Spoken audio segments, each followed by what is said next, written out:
आपका focus on education में मैं एजुकेटेड आप सबके लिए वर्ल्ड मैप का एक सेक्शन लेकर आए हैं जिसमें कि हम यूरोप के कॉन्टिनेंट्स को डिस्कस कर लिए थे। आज हम कुछ इंपॉर्टेंट फैक्ट्स डिस्कस करेंगे। तो फर्स्ट पॉइंट क्या है कि यूरोप विश्व का सर्वाधिक नागरिक महाद्वीप है। इसका मतलब क्या है कि जो सिटीजन्स होते हैं, यहाँ के नागरिक होते हैं, वो नागरिकृत यानी शहरी वाले यहाँ पे ज़्यादा पाए जाते हैं। तो इसलिए यूरोप के कॉन्टिनेंट को महानगरीय महाद्वीप के नाम से जाना जाता है। फिर अगर पूछा जाए कि यूरोप की सबसे सर्वोच्च शिखर कौन सी है, तो वो कौन है? एल्ब्रुज है। ठीक है, कौन है? एल्ब्रुज। और एल्ब्रुज जो है वो किस पार्ट का है, मतलब माउंटेन, किस माउंटेन रेंज का है? तो वो आपका है माउंट काकेकस। क्या नाम है?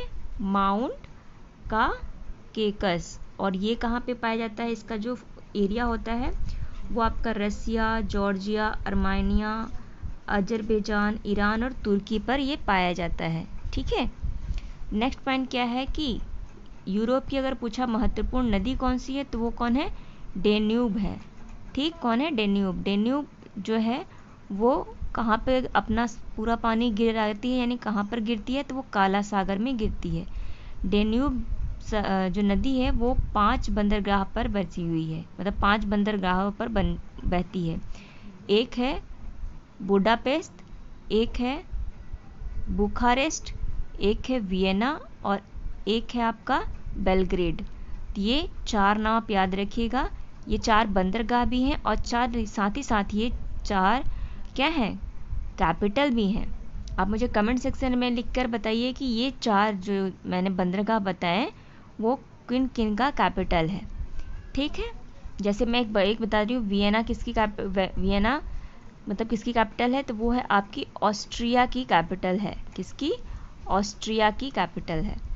नेक्स्ट पॉइंट हम क्या देखते हैं कि अगर पूछा जाए आपके क्वेश्चन में कि यूरोप की सबसे लंबी नदी अगर पूछे, सबसे देखिए इम्पॉर्टेंट महत्वपूर्ण, तो डेन्यूब है। अगर सबसे लंबी पूछे तो वो कहना वोल्गा रिवर।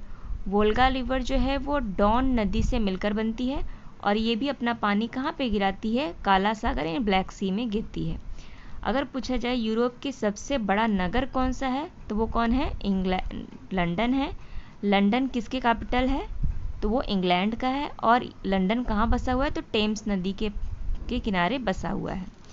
नेक्स्ट अगर पूछे कि विश्व का सबसे सुंदर नगर कौन सा है, सबसे ब्यूटीफुल, ठीक, टाउन, तो वो क्या होगा? फ्रांस की राजधानी पेरिस।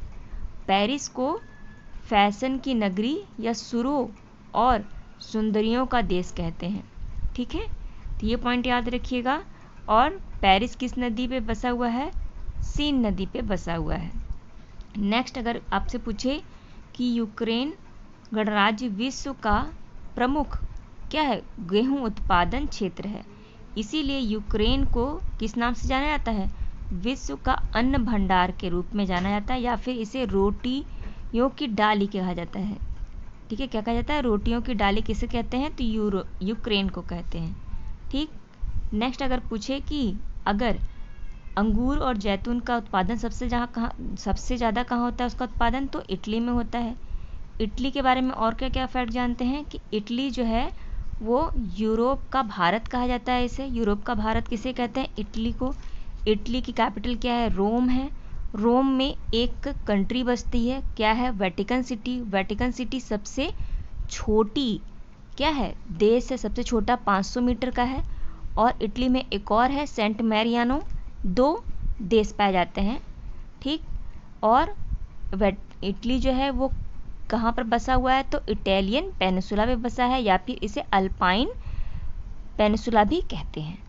ठीक। और इसे अगर यूरोप का भारत क्यों कहते हैं? क्योंकि यहाँ पे आल्प्स जो माउंटेन है उसे हिमालय से कंपेयर किया जाता है। जिस प्रकार भारत जो है वो कृषि प्रधान देश है, उसी तरीके से इटली भी क्या है? कृषि प्रधान देश है। और यहाँ जिस तरीके से भारत में गंगा नदी बहती है, उसी तरीके से यहाँ पे पो नदी बहती है। ये पॉइंट याद रखिएगा। नेक्स्ट पॉइंट क्या है कि यूरोप की सर्वाधिक व्यस्त अंतःस्थलीय जलमार्ग कौन सी है? तो वो कौन है? आपकी राइन रिवर है। ठीक, तो ये इम्पॉर्टेंट बन जाता है ये पॉइंट। नेक्स्ट पॉइंट क्या है कि महत्वपूर्ण रेल मार्ग अगर पूछा जाए तो वो कौन है? ओरिएंटल रेल मार्ग ये कहाँ से कहाँ तक है? तो ये फ्रांस के पेरिस से लेकर टर्की के कुस्तुतुनिया तक है, तो ये इसलिए इम्पोर्टेंट बन जाता है। अगर ये पूछे यूरोप का सबसे बड़ा शहर, सबसे बड़ा देश कौन सा है, तो वो कौन है आपका? वो है आपका रूस यानी चाइना। क्यों? क्योंकि रसिया जो है वो 2 कॉन्टिनेंट में बसता है, एक आपका एशियन कॉन्टिनेंट में, एक आपका यूरोप कॉन्टिनेंट में, और इसको 2 पार्ट में बांटा जाता है, किसके द्वारा? यूराल माउंटेन के द्वारा। और जो यूराल माउंटेन के पूर्वी भाग में है, वहाँ पे रशिया का क्या है? कैपिटल है मॉस्को, इसलिए इम्पोर्टेंट बन जाता है। नेक्स्ट पॉइंट क्या है? अगर ये पूछे कि भ्रंसोत्त पर्वत कौन से हैं, तो वो हैं आपके ब्लैक फॉरेस्ट जो कि जर्मनी में है, और एक हाज पर्वत, ये इम्पोर्टेंट बन जाता है। नेक्स्ट है, अगर आप जब मैप में अगर इसको देखिए, ये रही आपकी मैप, ठीक। ये हमने यूरोप कॉन्टिनेंट को देखा था।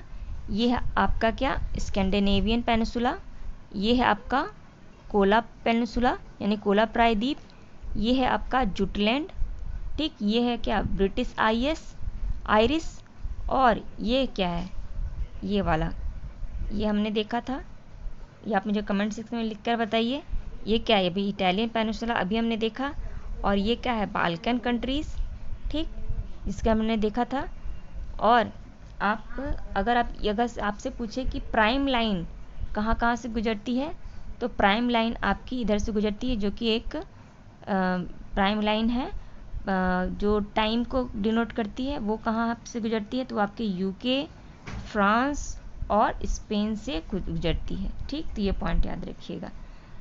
और क्या, और जो इम्पोर्टेंट पॉइंट है वो आप मुझे कमेंट सेक्शन में लिखकर बताइए। एक तो होमवर्क मैंने दिया है आपको कि ये कौन सा पेनिसुला है, ठीक। बाकी के जो इम्पोर्टेंट पॉइंट है हम उसे कल डिस्कस करेंगे। Thank you aspirant.